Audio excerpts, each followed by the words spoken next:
જાડેશ્વર ગામમાં મકાન સીલ કરવાનો વિવાદ હવે વધુ વકર્યો છે। વિધવા મહિલાએ દવા ગટગટાવી આપઘાતનો પ્રયાસ કરવા છતાં પોલીસ તંત્ર દ્વારા ફરિયાદ દાખલ નહીં કરાતા 3 દીકરીઓ ઉપવાસ આંદોલન ઉપર બેસી છે। બનાવની વિગત અનુસાર ભરૂચ જાડેશ્વર ગામે રહેતી વિધવા મહિલા જયાબેન વસાવા તેઓના ઘરનું કામ કરાવી રહ્યા હોય ગામના આગેવાને તેમના ઘરને લઈ અરજી કરતા વહીવટી તંત્રએ ઘરને સીલ માર્યું હતું। બીજી તરફ આગેવાન તેમને ધાકધમકીઓ આપતો હોય વિધવાએ પોલીસમાં ફરિયાદ આપવા જતાં પોલીસે તેઓની એફઆઈઆર નોંધી ન હોવાના આક્ષેપ સાથે મહિલાએ ઝેરી દવા ગટગટાવી હતી। મહિલાની 3 પુત્રીઓએ તેમની માતાની ફરિયાદ નોંધાય તેમજ તેમને ન્યાય મળે તેવી માંગ સાથે ભરૂચના સ્ટેશન સર્કલ પર ગતરોજ સાંજથી ઉપવાસ આંદોલન ઉપર બેઠી હતી। અહીં પ્રશ્ન એ ઊભો થાય છે કે સી ડિવિઝન પોલીસે આખરે તાલુકા પંચાયત પ્રમુખને બચાવવામાં કેમ છે કે આ મામલે તેઓને શું ફાયદો?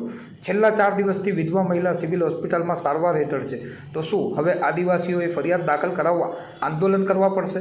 ઉપવાસ આંદોલનમાં 3 દીકરીઓના સમર્થનમાં ભારત મુક્તિ મોરચાના લોકો હાલ તો મેદાને ઉતર્યા છે અને તેઓએ જણાવ્યું હતું કે જ્યાં સુધી ફરિયાદ નહીં દાખલ થાય ત્યાં સુધી અમારું આંદોલન યથાવત રહેશે। હવે આગળ સી ડિવિઝન પોલીસ મથક શું કાર્યવાહી કરે છે તે તો આવનારો સમય જ બતાવશે।